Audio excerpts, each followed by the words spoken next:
Hello everyone, welcome back to my channel IT Core. Let's kick off our today's English communication journey. अपनी last class में हमने cover किया था मे and my का use और किन किन कंडीशंस में हम मे का यूज कर सकते हैं और माइट का यूज कर सकते हैं। आज का हमारा कॉन्सेप्ट जो हम कवर करने वाले हैं वो है मे have and might have. But don't worry, इसको बिल्कुल क्रिस्टल क्लियर करेंगे with examples.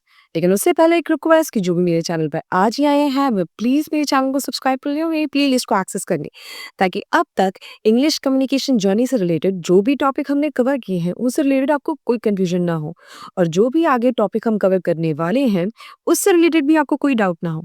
So stay tuned with us. आज का कॉन्सेप्ट स्टार्ट करने से पहले लास्ट क्लास का एक क्विक रिकैप हो जाए। हमने कवर किया था लास्ट क्लास में मे एंड माइट। सबसे पहले मे का कर लेते हैं कवर। मे के आइडेंटिफिकेशन में क्या था? सकता है, सकती हैं या फिर सकते हैं। सेम जैसे कैन और कुड में है, लेकिन कैन सर्टेनिटी देता है, कुड, मे और माइट उस चीज को पॉसिबिलिटी देता है, तो तीनों यूज हो सकती हैं। दूसरा था इसका फॉर्मेशन कैसे बताया था? सब्जेक्ट प्लस मे प्लस वर्ब की फर्स्ट फॉर्म।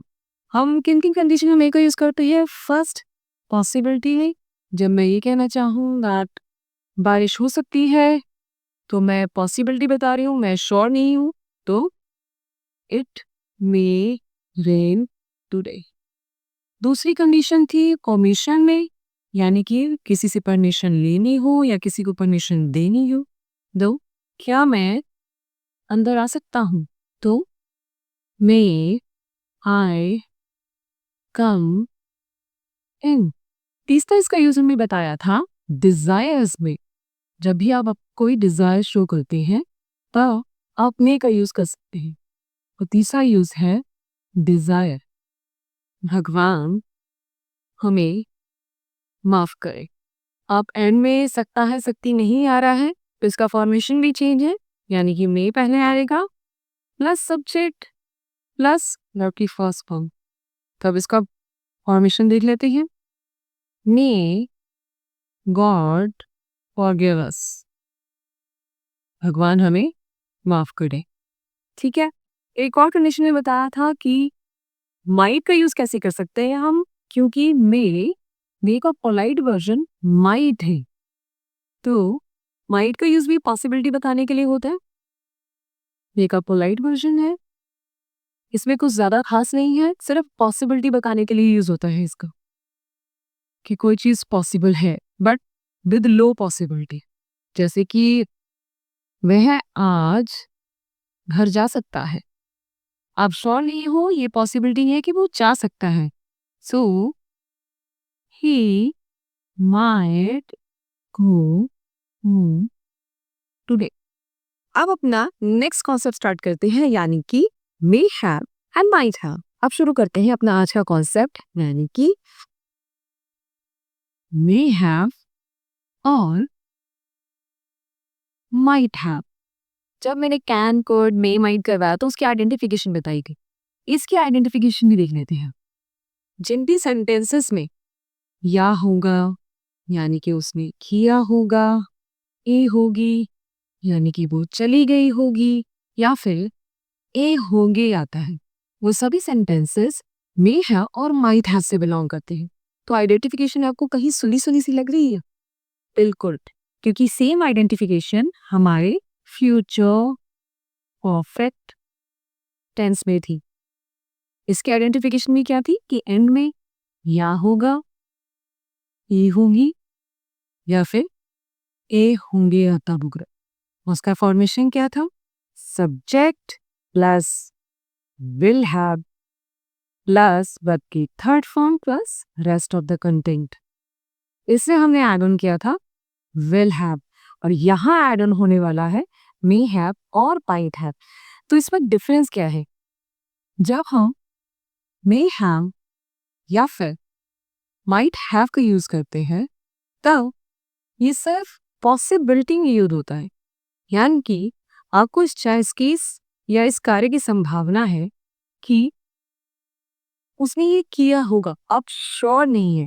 लेकिन जब हम फ्यूचर परफेक्ट टेंस में देखते हैं और विल हैव का यूज करते हैं, तब आप किसी चीज को सर्टेन बना देते हैं कि उसने ही किया होगा, she will have done that.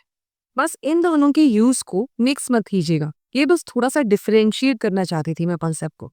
Future perfect tense में विल हैव का यूज क्यों हुआ है और इसके साथ वर्ब की थर्ड फॉर्म क्यों आती है, इससे रिलेटेड मैंने डिटेल वर्जन में टेंसेस कवर किए हैं और उसका एक्सेस आप मेरी प्लेलिस्ट में जाके एक बार ही देख सकते हैं। तो अब अपने कॉन्सेप्ट पे आते हैं, मे हैव और माइट हैव। आइडेंटिफिकेशन तो मैंने बता दिया कि एंड में या होगा, ई होगी या ए हो गया आता है। अब इसका फॉर्मेशन देख लेते हैं। फॉर्मेशन में था सब्जेक्ट प्लस मे हैव या माइट हैव, दोनों का यूज सेम है, तो आप इन दोनों में से कोई भी यूज कर सकते हैं। प्लस वर्ब की थर्ड फॉर्म बताया था, जब भी एंड में हैव, हैज, हैड होता है तो हमेशा वर्ब की थर्ड फॉर्म आती है और बाकी रेस्ट ऑफ द कंटेंट। कुछ एग्जांपल से देख लेते हैं, जैसे मुझे लगता है यह उसने किया होगा, बताया था आइडेंटिफिकेशन, या होगा आता है तो I think he may have या फिर माइट हैव, कुछ भी एक यूज कर सकते हैं आप। Done this. कुछ और एग्जांपल के साथ मे हैव और माइट हैव को डिकोड करते हैं। पहला सेंटेंस ले लेते हैं कि रेलगाड़ी अब तक छूट गई होगी या खुल गई होगी। सो ट्रांसफॉर्म करते हैं, द ट्रेन मे हैव या फिर might have left by now. दूसरा देख लेते हैं, मेरा सामान किसने चुराया होगा, आ होगा बताया था ना, तो who may have या फिर might have stolen my luggage, question mark. May have और माइट हैव के साथ क्या बताया था, वर्ब की थर्ड फॉर्म दोनों दे सकते हो आप।